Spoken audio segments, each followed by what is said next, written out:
이번 영상은 우리가 차트 매매를 할 시 주의할 점, 거기에 대해서 좀 공부해보는 시간을 갖도록 하겠습니다. 지난 한 주간은 좀 주가 지수가 반등하는 그러한 모습이 나와갖고 우리 코스닥도 이렇게 계속 지난주 좀 오르는 모습을 보이고 코스피도 오르는 모습을 보이고 또 나스닥도 이렇게 상승하는 모습을 보이고 이러한 시장의 모습이 나왔습니다. 그렇다 보니 종목을 지난주에 매수하셨던 분들은 또 제법 상승하는 종목들을 이렇게 매수한 경우도 많이 있었을 것입니다. 저 같은 경우도 이렇게 종목 수가 좀 늘어나고 또 매수했던 종목이 큰 수익은 아니지만 상승을 좀 유지를 해주는 그러한 모습이 많이 나타나고 있는데, 일단 이 말씀을 드린 것은 우리가 차트 매매를 할 때 이 차트 모양이 유사한 종목을 매수해도 결과가 너무 다르게 나타나는 그런 결과가 많이 있습니다. A라는 종목 이런 차트상의 모습이래 갖고 매수를 하고 B라는 종목도 다음에 그렇게 매수를 했는데도 결과가 많이 다르게 나타난다는 것이죠. 이 개별 종목 차트가 지금까지 공부한 이런 특정 기법, 뭐 이평선 적용되던 캔들이 되던 또 가격 위치던 거래량이 등이던 이런 공부한 특정 기법에 맞거나 또는 가능성이 높아 보이는 눌림목 지지 가능성이 높아 보이는 차트다. 뭐 돌파 성공할 가능성이 높아 보이는 차트다. 이렇게 보이는 예쁜 차트는 무조건 오를 것이란 생각에 우리가 매수를 하죠. 하지만 결과는 맞을 때도 있고 틀릴 때도 있다. 그렇죠? 이 개별 종목에만 초점을 두고 매매를 한다면은 우리 모두의 결과는 들쑥날쑥일 수밖에 없을 것입니다. 그렇죠? 이 개별 종목이라는 종목에다만 초점을 두고 매매를 하다 보면은 그 종목의 어떤 외부적인 환경에 맞아떨어져서 같이 오르면은 상승하는 것이고, 그렇지 않는 경우에는 또 유사한 모습에 있는 차트라도 또 하락하고, 참 어렵습니다. 그렇죠? 종목만 갖고 매매를 하면 참 좋을 텐데 우리 주식시장이 어려운 것이 이렇게 종목에만 초점을 둬서는 안 된다는 것이겠죠. 그렇죠? 그래서 이 개별 종목과 함께 반드시 체크해야 되는 이런 상위 기준들, 아마 이거 특별한 내용은 아닐 것입니다. 그것을 우리가 다시 한번 항상 매매를 했을 때 내가 매수를 하려는 당일날 어떤 시장 환경이 포함된 그러한 종목인지를 꼭 확인을 해줄 필요가 있다는 것이죠. 자, 당일 매수 시 해당 종목의 시장, 내가 코스피 종목을 매수할 때는 코스피 시장, 뭐 코스닥 종목을 매수했을 때는 이 코스닥 시장이 상승이냐 하락이냐 보합이냐를 반드시 체크하고 장 마감까지 흐름을 지켜봐야 된다는 것이죠.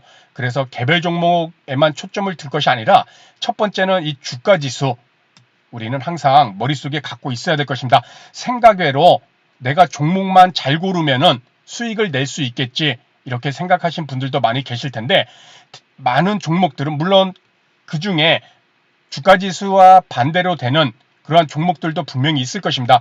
주가지수가 막 하락하더라도 상승하는 종목은 분명히 나오겠죠. 하지만 내가 매수한 종목도 그렇게 예외적일 것이라고 생각한다면은 그것은 안 된다는 것이죠. 우리는 항상 일반적이고 상식적인 선에서 매매 원칙과 기준을 잡아야지, 막 어떤 특정 테마주 기준을 잡고 종목을 접근했다가는 이 시장에 대해 역행하는 매매를 할 수밖에 없고, 그것은 결국 한두 번의 성공은 있을 수 있지만은 결국 큰 손실로 이어지는 그런 매매를 할 수밖에 없을 것입니다. 그래서 해당 시장에서 외국인과 기관의 이런 매매 포지션이 어떻게 되고 확대되고 있는가, 외국인과 기관이 한번 장 초반부터 매수를 했는데 계속해서 매수를 금액을 늘려가고 있는가, 반대로 장 초반에 외국인과 기관이라는 메이저가 매도를 했는데 계속해서 매도 금액이 늘어나고 있는가, 이런 것들을 꼭 체크를 해줘야겠죠. 물론 주가지수 개인들의 매수세로 뭐 올릴 수도 있고 개인들의 매도세로 내려갈 수도 있을 것입니다. 하지만 일반적으로 봤을 때 많은 경우에 이 시장은 외국인과 기관의 포지션에 따라 변동이 나타난다는 점, 그 점을 우리는 꼭 체크를 해줘야 될 것입니다. 그래서 이 시장 주가지수에 따라서 시장이 상승기에는 이 성장주를 중심으로 매매를 한다던가 시장이 조정기에는 뭐 방어주 매매를 한다던가 그렇죠. 시장이 최근 하락했을 때 뭐 중국의 뭐 그런 관광 재개도 있지만은 그런 방어주들 그렇죠. 뭐 화장품 관련주들이나 피부 미용 의료 관련주 또는 뭐 제약 바이오 그런 종목들 또는 뭐 경기 민감주들도 뭐 해당이 될 수 있겠죠. 반면에 시장이 상승기에 돌입을 했을 때는 이 성장주들이 막 강한 섹터들이 막 나오게 되다 보면은 그 반대로 방어주들은 또 약세를 보이잖아요. 이런 식으로 시장에 따라 이렇게 우리가 종목을 접근하는 것은 매우 중요하다는 그런 한 가지 기준이 있을 것이고, 두 번째, 이 당일 매수 시 시장의 강한 업종, 이 섹터는 무엇인가를 반드시 체크를 해야 됩니다.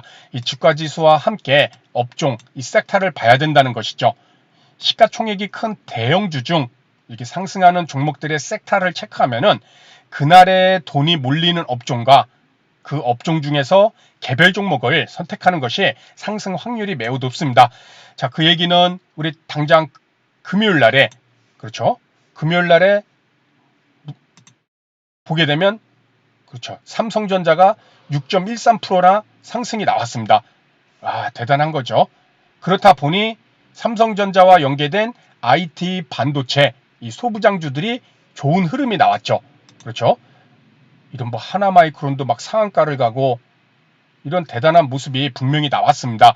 그것은 이런 시가총액이 큰 대형주들을, 그렇죠. 이런 대형주들을 우리가 체크를 하면은 그날에 어떤 섹터에 돈이 몰려드는지, 그리고 그러한 강한 섹터에서 개별 종목을 선택하는 것이 강한 섹터에 속한 개별 종목을 선택하는 것이 상승 확률을 높일 수 있다는 것입니다. 우리 코스닥도 최근에 뭐 에코프로나 에코프로 BM, 그렇죠? 뭐 그러한 종목들이 2차전 지주들이 강세를 보였을 때는 거기에 속한 종목들이 당연히 상승 확률이 더 높겠죠. 그래서 그날의 어떤 종목들의 섹터가 강한지 이것도 우리가 반드시 체크를 해줄 필요가 있을 것 같습니다. 자, 우리가 개별 종목의 차트가 아무리 이런 특정 기법에 맞아도 상위 기준인 주가지수가 어떠한 모습인가, 또 그날의 업종, 어떤 섹터가 강한 섹터인가, 돈이 들어오고 있는가, 이러한 것들을 이렇게 고려하지 않으면은 차트는 생각처럼 강한 힘을 주는 매매 기준이 되기 어려울 수 있다는 것입니다. 그렇죠?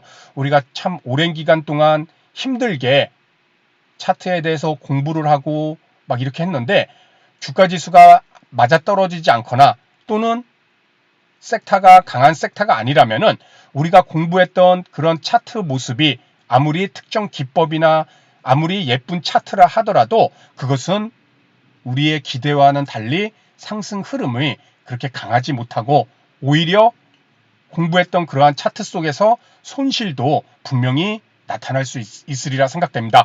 자, 그만큼 차트라는 것이 물론 중요한 매매 기준이 될 수는 있지만은 오직 개별 종목에서만 그 차트만 적용해서 종목을 매매했을 때에는 우리가 큰 성과를 얻는 것이 그 결과가 너무나 다르게 나타날 수밖에 없다라는 점. 그래서 반드시 그러한 차트를 적용할 때에는 그러한 차트 모습이 더더욱더 성공 확률을 높이기 위해서는 주가지수라는 또 업종이라는 이런 섹터라는 그런 상위보다 개별 종목보다 상위 개념인 주가지수와 업종의 흐름도 반드시 꼭 체크를 해보시기 바랍니다. 그래서 오늘 내용은 여기서 마치도록 하고요. 다음 시간에 더 좋은 내용으로 인사를 드리도록 하겠습니다. 감사합니다.